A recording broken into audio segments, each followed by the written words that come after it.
भारतीय किसान यूनियन चंडूनी द्वारा गन्ने के रेट में मामूली वृद्धि को लेकर हरियाणा के मुख्यमंत्री मनोहर लाल खट्टर का जिला मुख्यालय पर पुतला फूंका गया। किसान मांग करते हैं कि गन्ने के दाम को 450 प्रति क्विंटल किया जाए, नहीं तो 23 नवंबर को पिपली की अनाज मंडी में किसानों की महाम पंचायत होगी, जिसमें सरकार के साथ आर पार की लड़ाई का ऐलान किया जाएगा।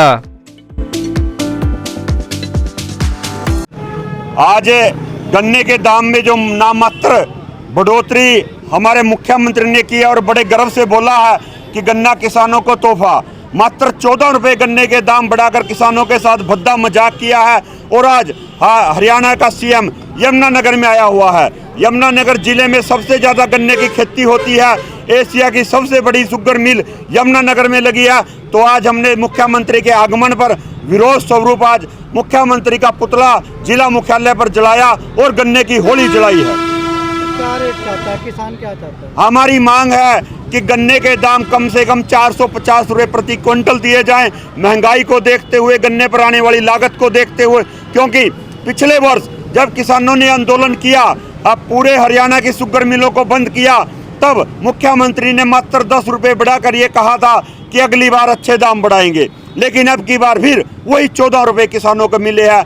तो हमारी मांग है कि कम से कम 450 रुपये गन्ने का दाम किया जाए और आने वाली 23 नवंबर को पिपली के अंदर एक किसानों की महारैली होगी, जिसमें अगला निर्णय सरकार के खिलाफ लिया जाएगा। पहले भी कई बार आपने रैलियां की गन्ने को लेकर, क्या गन्ना डालने से पहले रेट नहीं खुलता था?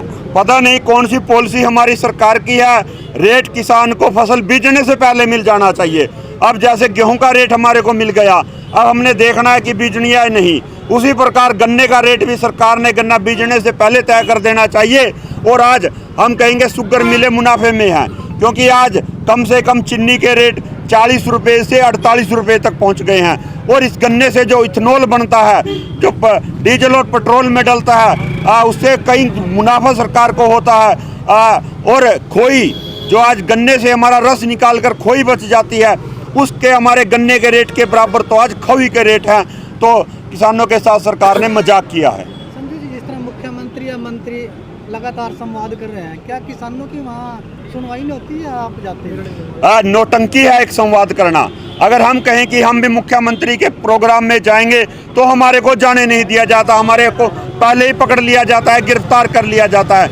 और अगर कोई बात हमारी सीएम से करवाई भी जाती है तो उस पर सीएम खरा नहीं उतरता। अभी हम बात करें, पिछले दिनों जब रादौर में सीएम साहब आए थे, हमने उनके संवाद में, हम लाहौर गांव में जाना चाहते थे, लेकिन हमारे को एंट्री नहीं करने दी। फिर हमारे को रादौर में जेएमटी में हमारे को सीएम साहब से मिलवाया गया। हमने 3 मांगे वहां पर सीएम के सामने रखी थी, जिस पर आज तक कोई भी कार्रवाई नहीं हुई। हमने कहा था खराब फसलों का मुआवजा 1 महीने में दे देंगे।